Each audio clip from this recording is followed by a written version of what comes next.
السلام عليكم. رجعت لكم يا جماعة الخير بعد انقطاع لمدة 6 أسابيع تقريبا. صراحة وحشتوني. في مقطع اليوم راح أتكلم عن ذا كيلر، هو أكثر فيلم متحمس له في عام 2023. اللي تابعني من زمان في مقطع الأفلام القادمة في عام 2023، المركز الأول كان فيلم ذا كيلر، خصوصا لأنه من إخراج ديفيد فينشر. وعلى فكرة ترى في مقطع اليوم في مقابلة مع المصور الأوسكاري اللي صور فيلم ذا كيلر، إريك مسرشمت. وشكر خاص عزيز التميمي لأنه هو صور المقابلة للقناة. والفيلم يصلح للناس اللي أعمارهم في 15 سنة ومعروض على نتفليكس. وذا كيلر مقتبس من رواية مصورة فرنسية تحمل نفس الاسم، واللي كتب نص الفيلم هو أندرو كيفن واكر، نفس الشخص اللي كتب فيلم 7 واللي أخرجه فينشر، من بطولة مايكل فاسبندر، أرلس هاورد مع تيلدا سوينتون. وقصة الفيلم: بعد خطأ مميت في عملية اغتيال معينة، يصارع قاتل مأجور رئيس عمله ونفسه، حيث ندخل في ملاحقات دولية دموية. أنا يا جماعة الخير ترى حبيت واستمتعت بفيلم ذا كيلر. الفيلم صاير من أفلام الكاركتر دريفن، اللي الشخصية تطغى على الحبكة لحد ما، لأن الشخصية هي الحبكة في الفيلم. ذا كيلر فيه عزلة ووحدة نفسية في بيئة كبيرة وحرة. الفيلم كله صاير من منظور البطل الأساسي اللي ما نعرف اسمه في الفيلم، ولكن يلقب ذا كيلر. وهالقتلة المأجورين المحترفين لهم قواعد معينة يلتزمون فيها لتنفيذ عملهم. أنا شخصيا لما أشوف أفلام من هالنوع أفكر في نظرة القتلة لعالمنا، عالم البشر العاديين، منظورهم الشخصي لعملهم،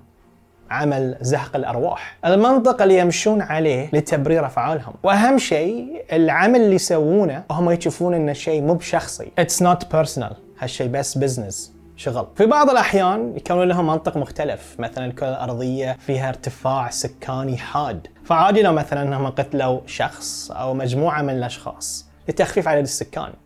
هاي جزء من المنطق اللي هم يمشون عليه. ففي تبريرات متنوعة ومعتوهة، ولكن في نفس الوقت من الناحية النفسية وايد مثيرة للاهتمام. وبعد في نفس الوقت كيف هم يشوفون الناس أمامهم، ما في تعاطف، شعور مخدر، الإنسانية غير موجودة أو في حالة سبات، ما بقول دائم ولكن سبات طويل أو مؤقت. يعني كأنهم يشوفون أن نذبح حيوان ونمشي. أنا بشوف بعد الجانب الإنساني اللي هم عندهم، حياتهم الشخصية، شركاء حياتهم، عيالهم، شغلهم الطبيعي، أهلهم. بالرغم من ذي كله أنتوا لازم تشوفون إن في شيء أوف، في شيء مو عدل. ذا كيلر عايشني حياة شخص غلط غلطة في عمله، والعواقب الوخيمة لغلطته، وردة فعله للناس اللي عاقبته على غلطته. بس للأمانة من كثر الأفلام اللي شفتها في حياتي أنا ما حسيت إن ذا كيلر قدم لي شيء جديد، لا من ناحية الشخصية والقصة والاستنتاج النهائي. حسيت الفيلم بكبره مألوف. في وايد أفلام مشابهة بأقنعة مختلفة، لربما ما يكون قاتل مأجور، يمكن يكون جندي سابق عنيف أو عميل استخبارات هارب يبي ينتقم من عصابة أو منظمة إجرامية معينة. خيبة الأمل البسيطة اللي حسيتها تجاه الفيلم بسبب عدم وجود التويستات. أنا كنت أبغى أشوف تويستات مظلمة لديفيد فينشر، تويستات فيها تعقيد إنساني مظلم. تذكرون فيلم 7، فايت كلاب، Gone Girl، The Game. بالرغم من التمثيل المحنك والممتاز لمايكل فاسبندر، أنا ما حسيت بالاندهاش. أداءه في بعض الأحيان على خفيف ذكرني بفيلم اسمه شيم. يعني الحين يا جماعة الخير ما أقول لكم تمثيله ما كان ممتاز، لا يعني ممتاز بس ما اندهشت فيه. بعد ذكرني بأشياء ثانية. وللأمانة من ناحية التصوير، الصوت، الموسيقى، الألوان، المؤثرات، مشاهد الأكشن دموية، الفيلم 10 من 10. الفيلم جدا متقن. يعني هاي فيلم حق فينشر، هو وايد دقيق. وانا حبيت التصوير في الاماكن المظلمه، لان هالشيء ترى مو بوايد سهل. وفي شيء لفت انتباهي، قصه الفيلم في الزمن الحالي، وعشان تكون قاتل محترف لازم تعرف شوي في التكنولوجيا، وطبعا هالشيء موجود في الفيلم. بس عالمنا الحالي للامانه وايد مكشوف فوق اللزوم. عندك سوشيال ميديا، كل الناس يصورون الاشياء اللي تصير، وكاميرات CCTV في كل مكان. تعرفون الكاميرات الCCTV عادة تتعقبك أنت لأميال وأميال وأميال بس من الكاميرا. فأنا بغيت شيء إضافي أو تعديل معين في هالعالم، بحيث عمليات القتل تكون منطقية أو سهل الهروب منها. يمكن أنا قاعد أفكر وايد فوق اللزوم. ترى أنا أكرر استمتعت بالفيلم، ترى الفيلم جدا مو سيء، وايد حلو، بس أنا بغيت أكثر. أنا تمنيت إنه يكون شيء في تويست عظيم. في نهاية المطاف ذا كيلر فيلم ممتع مع تمثيل ممتاز وحبكة متوقعة غير أصلية. أنصحكم بالمتابعة إذا تحبون هالنوعية من الأفلام. ترى الفيلم موجود على نتفليكس. تقييمي الشخصي هو 7/10. وحين يا جماعة الخير مقطع المقابلة مع المصور الأوسكاري إريك ميسرشميت. على فكرة ترى هو قال موفي كومبو مو موفي كونفو، بس احنا ما عدلنا له، ما عليه، اتس اوكي، مشي اللعب. فتشوفوا المقابلة وأكرر شكري لصديقي عزيز التميمي. Hello, movie combo. Thank you for having me. The Killer. This is, I believe, your third collaboration with David Fincher as a DOP. Yes. And so how's the partnership going? Oh, it's been extraordinary. I mean, every time I get the opportunity to work with David, I'm thrilled. It's a dream. So you're working with a man who is very famous about this specific genre here. How does it feel to work on his? I mean, I think he is a master of suspense. He's a master of the thriller, I think. But David has a command of filmmaking grammar that is extraordinary and stronger than I think anyone else I've ever worked with. He really understands how to structure a scene for a given result, and I think that this particular genre is of interest to him because he's able to flex that muscle. Can you share your approach for the visual style of The Killer? Sure. The visual style is something that came quite naturally. Actually, we didn't impose much in terms of reference or pre-visualized intent on the film before we started scouting. A lot of it came out of the locations that we visited, the production design that Don Burt created, and much of the aesthetic is a reflection of the spaces we were shooting and the kind of natural light that they presented, and it was it all kind of came out of, it was born out of that, as opposed to created in a pre-visualization idea, if that makes sense. So you're working on a genre that, let's say, David had done before. Did you take any references from his previous films with a similar genre? Did you take any references from your previous work or like any other films you liked? I think every filmmaker takes their previous experiences, their previous kind of cinema baggage, and they bring it to the next project. In my case, other directors I've worked with, certainly other projects I've done with David, and the things I've learned from David about what he responds to positively and what he responds to negatively, and those things, all of those experiences and all of those past successes and failures lead to the choices that you make. But I don't know that, this was not a movie. It's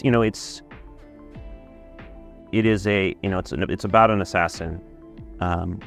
It can be quite violent, but I think it is quite a different film from David's other work. And it's, there's always some similarity stylistically, I think, but a lot of that is just, it's Fincher's technique in play. So you're working on a film that's pretty much like, it has, most of the dialogue is off screen. Yeah. Did that really impact your work as a cinematographer? How did you adapt to that? Yeah. Easier? Yeah, I mean, it's different. In a dialogue scene, you're often focused on recording the actors speaking the words. That becomes the chief conversation oftentimes in a dramatic scene anyway. You're looking at two actors having a conversation like we're having now and thinking about how you'll cover it and where you'll put the camera. But it's all kind of in service of capturing the words being spoken. In the case of this film, obviously it's not that. So we're able to kind of, it freed us up a bit to watch Michael's character watching something else, or include something else in the frame that's not dialogue driven, or he could be saying one thing off screen, but an entirely different thing could be happening on camera. So it's extraordinary. It's so much fun. So what was the biggest challenge to be a shot, could be a frame, and to either think about or successfully do in The Killer? I think with the fight sequence with the brute was particularly complex for us and required a lot of planning, and it took quite a bit of time to shoot. And that was, that it's a long sequence with a lot going on, and it was tedious, but also really gratifying, because I think, I don't know that there's a single shot in that sequence that we didn't shoot. I mean, that we used everything we shot, in other words. Nothing ended up on the cutting room floor, which is nice. Like I've seen some of the stills even way before I've seen the film, and I saw the lighting, I was like, wow, you must like the entire, the contrast between the shadows and lights and how he looks. And it's, if you want the specific still, it's where he's looking from up and he's on a shallow background, and it's crazy. So how did lighting play a major role in this film? Well, it's, the lighting for me sort of comes third, actually. It's, I think as a cinematographer, you have to listen to the director, to learn to interpret their, what's important to them dramatically in the scene. Or, is it exposition? Is it action? Is it suspense? What do we need the audience? How do we need the audience to respond? And then where are we putting the camera? And then the lighting for me just comes as a reflexive result of that conversation. And I believe that there, oftentimes it's, if the scene, if it lends itself to being quite dark, then it should be dark. If the killer is hiding in a room and he doesn't want to be seen, he should have very few lights in the room across the street. And you just have to. For me, it was just making the decisions that seemed appropriate. It wasn't much more of a conversation than that, to be honest. Can you talk me through your process of from taking a light out of the script to blocking it? Well, what did you have to think about in terms of the process? I think we usually will go to a location and we'll look, we'll walk around the space and think about, well, what about this location works for the scene and what doesn't, and in terms of dramatic action, where can the, for example, if he has to come in and he has to look out a window, where is this window? What is his relationship to the window? How do we describe the space? And then we take a series of stills or walk around and point, and we sort of it's a conversation. I think developing the structure of those scenes and where we put the camera is a conversation around what the space offers. Don Burt as a production designer is extraordinary because he really understands where to put the camera and where the sets will look best from. So sometimes we'll walk in and he said, well, I imagine you're going to want to shoot it towards the window, for example. Yeah, exactly. We want to shoot, and we all know each other quite well. We know our sensibilities quite well at this point. So it's really easy to work together. So what advice would you give aspiring cinematographers to do that specific genre? I think when I was younger, I thought the most important thing was the equipment and the tools, and I really think that was terribly wrong. It's absolutely not the most important thing. It's the least important thing, and the most important thing is the scene and the story and the relationship with your collaborators and protecting your director. And so I think read the script, learn from the actors, watch the director, and support the story, and then the tools that are available will support that inevitably. So what's one thing you've learned from the killer? I think my time with David, I've learned a lot about the importance of leaving the set satisfied and feeling like you got what you came to get at the end of the day. That's really important. And we definitely, I think we got what we wanted when we made the killer. We left the set every day and said, okay, that was our job today, was to get these shots, and we got them, so I can sleep well. That's absolutely beautiful. Well, thank you so much for the interview. You're welcome. I'd like to show you Nice to. Fantastic. I directed film there with my family, and like That's beautiful. It's fantastic. Sure. Yeah, sure. Anywhere you just... Okay. It's beautiful still. like our vlogging stage. Uh-huh. And we'll do just a picture for like our